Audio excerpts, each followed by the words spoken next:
కళ్యాణ్ బాబు వాడంటే బాగా అంటే వాడు ఏది తినేవాడు కాదు అసలు ఏది ఆడికి ఏది తింటాడని. ఇప్పుడు వాడికి నచ్చకపోతే ఇప్పుడు నేనైతే నచ్చకపోతే చాలా గోల్ చేసేవాడిని.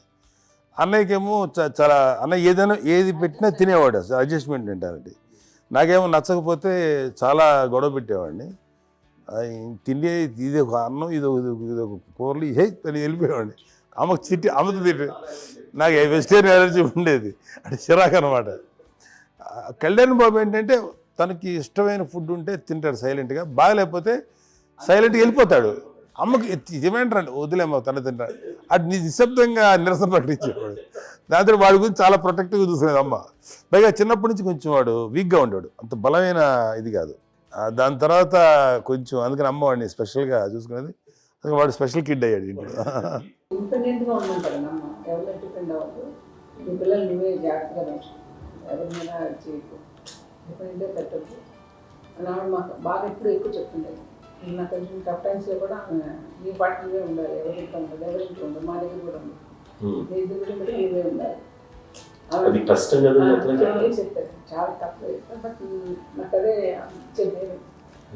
ఇండిపెండెంట్ అట్లా ఒకళ్ళ దగ్గర ఉంటే మీ గౌరవం తగ్గిపోతుంది, ఎక్కడ ఉండదు. అది చాలా నాకు చాలా ఇన్స్పైరింగ్ ఉండేది అన్నమాట. అది ఇప్పుడు కూడా అది చాలా హ్యాపీగా అనిపిస్తుంది అని చెప్పింది. అంతే కదా, ఇప్పుడు మనకి ఏదైనా రోగాలు వస్తే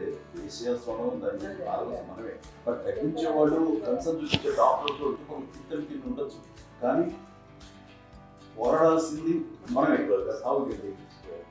నాకు ఒకసారి కొంచెం ఒక డిప్రెస్డ్ ఇదిగా వస్తే ఫేస్ ఒకటి నేను ఇంకా మా అందరి నుంచి నేను సపరేట్ అయిపోయినట్టు ఒక సిచ్యువేషన్ వచ్చినప్పుడు అమ్మ నన్ను పట్టుకుని I'm there for your yes, ఎవరు నువ్వు అన్న ఎస్ అన్న ఫ్రెండ్స్ కానీ ఎవరైనా సరే ఇప్పుడు కూడా అలోన్గా మట్టుకు అనుకోకు, నేను ఉన్నాను. ఆవిడ నన్ను పట్టుకొని ఇచ్చిన అఫెక్షన్ లేదా ఆ ఫీలింగ్ అసలు బలం అన్నమాట. ఇంకా ఏంటంటే ఏమన్నా చేయగలను నేను, పర్లేదు లైఫ్లో నాకు ఏదైనా సాధించగలను అని ఒక భరోసా తల్లి దగ్గర నుంచి రావడం అనేది నాకు ఎవరు అవసరం లేదనిపించింది. అంత స్ట్రాంగ్గా ఆవిడ సపోర్ట్, వెరీ స్ట్రాంగ్, అంత స్ట్రాంగ్ చేసింది నాన్న అని చెప్పండి.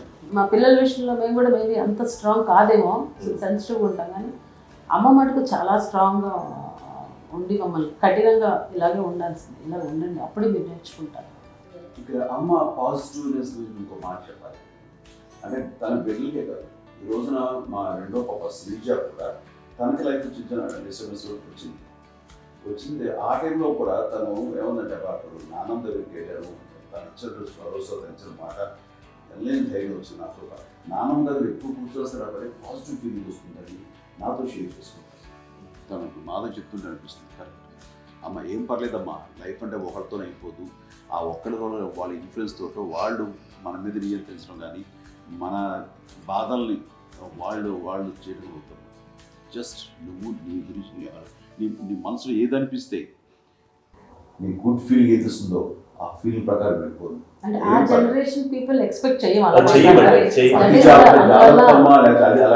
అలా కాదు, ధైర్యం ఉండే అందరికి ధైర్యం బాగా దొరికొస్తారు.